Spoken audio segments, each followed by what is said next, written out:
সুপ্রিয় শিক্ষার্থীবৃন্দ, দেখেন আজকের অনেকদিন পর আবার ফিরে আসলাম একটি গণিত ক্লাস নিয়ে। সুতরাং এই ম্যাথটি আমাদের অষ্টম শ্রেণী বইয়ের 2.1 এর একটি শতকরা অঙ্ক। একটি পণ্যদ্রব্য বিক্রয় করে পাইকারি বিক্রেতার 20% এবং খুচরা বিক্রেতার 20% লাভ হয়। যদি দ্রব্যটির খুচরা বিক্রয় মূল্য 576 টাকা হয়, তবে পাইকারি বিক্রেতার ক্রয় মূল্য কত? অঙ্কটা একটু লং এবং জটিল আছে। সো আমরা আগে বলছিলাম আমি যে শতকরা অঙ্কের আমরা ক্রয় মূল্য প্রথমত ধরবো 100। যে কোনো পণ্যের ক্রয় মূল্য আমরা 100 ধরে হিসাব করতে হবে। তো এখানে খুচরা বিক্রেতা 20% লাভ হয়। 20% লাভে 100 টাকার পণ্য 100 টাকার পণ্য 100 টাকার পণ্য এর বিক্রয় মূল্য কত হবে? বিক্রয় মূল্য হবে 100 যোগ 20 বা 120 টাকা। 120 টাকা ধরা যায়। তাহলে আমরা লিখতে পারি যে খুচরা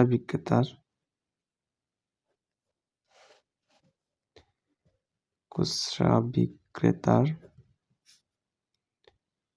বিক্রয় মূল্য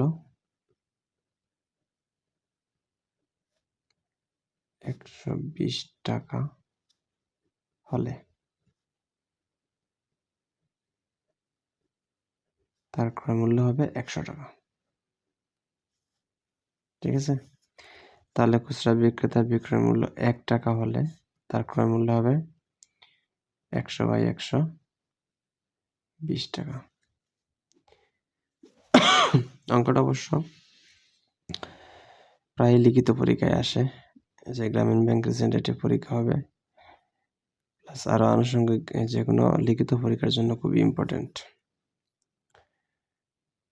তাহলে 120 টাকা, তাহলে খুচরা বিক্রেতার বিক্রয় মূল্য এখানে কত দেওয়া ছিল? 576 টাকা হলে বা হয়, 576 টাকা যদি হয় তাহলে তার ক্রয় মূল্য কত হবে? 100 গুণন 576/120।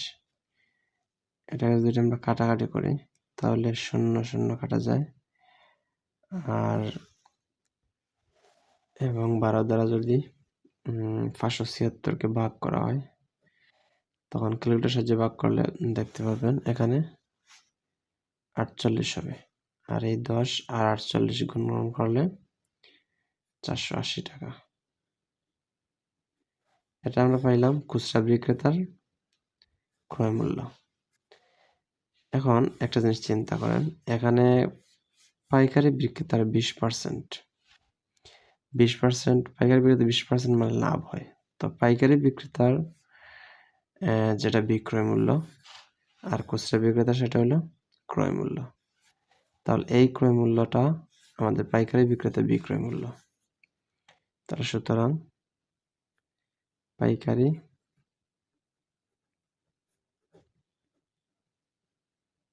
বিক্রেতার বিক্রয়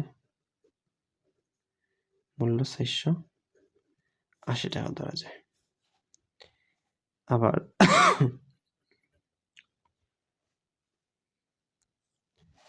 পাইকারি এখন যদি আমরা পাইকারি বিক্রেতার হিসাব করি, যে পাইকারি বিক্রেতার 20% লাভ হয়, তাহলে 100 টাকার পণ্য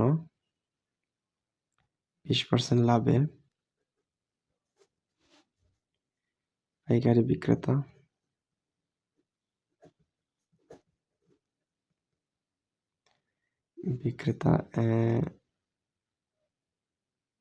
100 টাকার পণ্য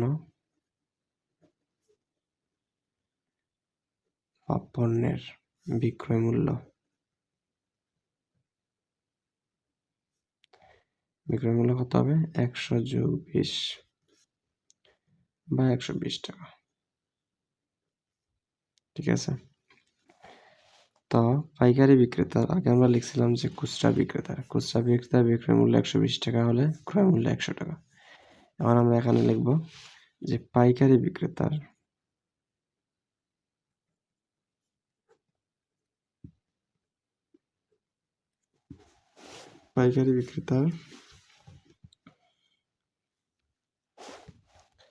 বিক্রয় মূল্য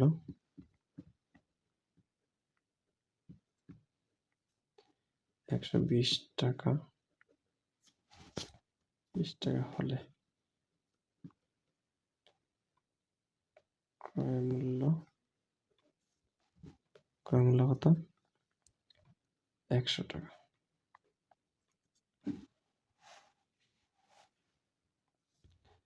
সো পাইকারি বিক্রেতার বিক্রয় মূল্য 1 টাকা হলে ক্রয় মূল্য 100 বাই 120 টাকা।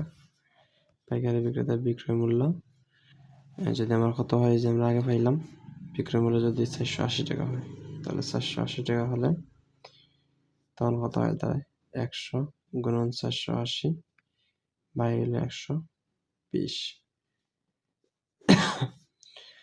আমরা খাটাখাটি করি, শূন্য শূন্য কাটলাম, 12 4 3 বার 4 বার 48 আর 4 দিয়ে যদি আমি 100 গুণ দেই তাহলে 400 গুণন 100 হলো 400 টাকা। তাহলে 400 টাকা হলো আমার এই যে পাইকারি বিক্রেতার ক্রয় মূল্য। তবে পাইকারি বিক্রেতার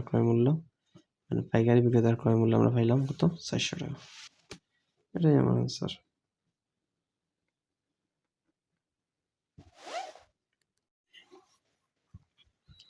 দেখেন 2.1 এর চলে আমার দ্বিতীয় অঙ্ক, আবার 2.1 অষ্টম শ্রেণী। তো এই ধরনের অঙ্ক আমাদের প্রায় চাকরি পরীক্ষা দেখতে পাই, যে একজন দোকানদার কিছু ডাল 2375 টাকায় বিক্রয় করায় তার 5% ক্ষতি হলো, আবার ওই ডাল কত টাকায় বিক্রয় করলে তার 6% লাভ হতো। এটা একটা এমসিকিউ যদি পরীক্ষায় আসে, তখন একটা শর্টকাট টেকনিক আমি পিছনে ভিডিও আছে দিয়েছিলাম, একটা শর্টকাট টেকনিক ছিল। বাট এই অঙ্কটি আমি এখন লিখিত আকারে দিচ্ছি, যদি লিখিত পরীক্ষায় আসে অষ্টম শ্রেণীর ক্লাসের জন্য হোক, আর কোনো লিখিত পরীক্ষায় যদি আসে জব গভর্নমেন্ট কোনো পরীক্ষায়, তো এটা কীভাবে অ্যান্সার করতে হবে দেখেন। তো আমরা জানি যে শতকরা যদি কখনো দেওয়া থাকে তাহলে তার ক্রয় মূল্য আমরা সবসময় কত ধরতে হবে 100 টাকা। তাহলে আমরা ধরলাম ক্রয় মূল্য 100 টাকা।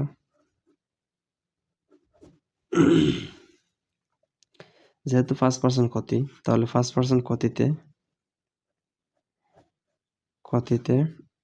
বিক্রয় মূল্য কত হবে? বিক্রয় মূল্য হবে 100 বিয়োগ 5 বা 95 টাকা। সহজে আমরা বুঝতে পারলাম। তাহলে বিক্রয় মূল্য যদি 95 টাকা হয়, বিক্রয় মূল্য একটু অবস্থা আমার খারাপ, বিক্রয় মূল্য 95 টাকা হলে তাহলে ক্রয় মূল্য আমরা কত ধরতে পারি 100 টাকা। ক্রয় মূল্য হবে 100 টাকা। তাহলে বিক্রয় মূল্য 1 টাকা হলে ক্রয় মূল্য কত হবে 100 উপরে যাবে 95 নিচে থাকবে। এগুলো বুঝেন কিনা? এই যে 95 নিচে থাকবে 100 উপরে যাবে, যেটা সর্বডানে থাকে সেটা উপরে থাকে, আর প্রথমে যেটা থাকবে সেটি নিচে থাকে। বিক্রয় মূল্য 95 টাকা হলে ক্রয় মূল্য 100 টাকা, তাহলে 100 থাকবে উপরে, ডানে সেটা উপরে, যেটা বামে সেটা নিচে।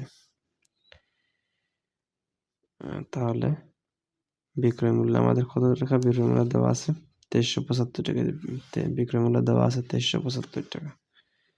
তাহলে 2375 টাকা বিক্রয় মূল্য হলো ক্রয় মূল্য 100 গুণন 2375 ভাগ হইল 95। যদি একটু আমরা ক্যালকুলেশন করি তাহলে ক্যালকুলেশন করলে কি দাঁড়ায় 95 আর 2375 যদি ভাগ করি, একবার যাবে 2375কে 95 দিয়ে ভাগ করলে 25 হয়। আবার 25 দিয়ে 100কে গুণন করলে 2500 টাকা হলো। নিচে 1 দেওয়ার প্রয়োজন নেই। তাহলে 2500 টাকা আমরা পেলাম ক্রয় মূল্য। তাহলে সেই পণ্যের ক্রয় মূল্য কত টাকা হলো? 2500 টাকা। কিন্তু আমাদের প্রশ্নের উত্তর কি বের করতে হবে? ওই ডাল কত টাকা বিক্রয় করলে তার 6% লাভ হতো। তাহলে 6% লাভ বলতে আমরা কি বুঝি? আবার 6% লাভ বলতে লাভ হলে 6% লাভ হলে তার বিক্রয় মূল্য কত দাঁড়াবে? 100 যোগ 6 বা 106 টাকা। তাহলে আমাদের যেটা বাইর করতে হবে সেটা রাখতে হবে শেষের দিকে, আর যেটা আমাদের ক্রয় মূল্য যেটা সেটা রাখতে হবে প্রথমে। তাহলে ক্রয় মূল্য 100 টাকা হলে ক্রয় মূল্য 100 টাকা হলে ক্রয় মূল্য 100 টাকা হলে বিক্রয় মূল্য কত পেতে হবে? 106 টাকা। বিক্রয় মূল্য হবে 106 টাকা।